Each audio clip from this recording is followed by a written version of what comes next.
Radio New Zealand News at 4. I'm Warwick Burke. The Prime Minister has left an economic forum in China more confident about the state of the world economy. John Key has met separately with the head of the International Monetary Fund, Christine Lagarde, and the Chinese President Xi Jinping during his week-long visit to China. Mr. Key is visiting Guangzhou, Shanghai and Beijing with New Zealand's largest ever trade mission to China, including more than 100 business and government sector leaders. He says there appears to be a greater sense of optimism about the global economy since the global financial crisis hit in 2008.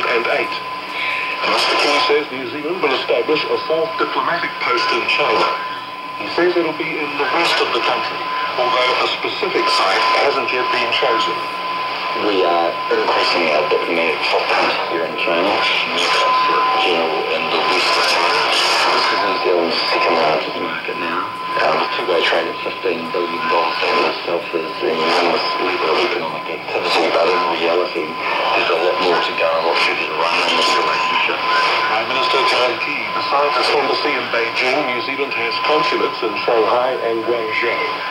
In an apparent reference to North Korea, the Chinese President Xi Jinping says no country should be allowed to plunge the region into chaos.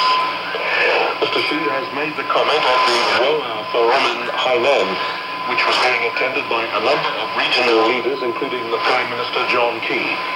China, North Korea's sole financial and diplomatic broker, has shown growing irritation with the North's warnings of nuclear war. Mr. Xi says stability in Asia faces new challenges as hotspot issues keep emerging. Meanwhile, the Japanese Defense Ministry says it's ordered its armed forces to shoot down any North Korean missile headed towards its territory. A ministry spokesperson says Aegis destroyers equipped with sea-based interceptor missiles will be deployed in the Sea of Japan. It comes after a top South Korean security official said North Korea may test launch a missile this week, while the United States has delayed its own missile test because of soaring tensions on the peninsula. The man's been sentenced to jail for 9 years for an early morning street attack in Wellington that left his victim needing round-the-clock care. Giratana Tua was sentenced to the High Court at Wellington on a charge of wounding Robert Bryden with intent to cause him grievous bodily harm.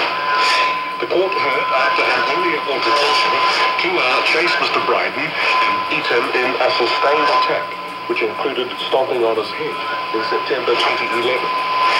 Justice Miller said Mr. Bryden's earlier assault on Tua was serious, but by no measure comparable with what was done to him. And there was no reason to believe Mr. Bryden had meant to cause Tua serious injury.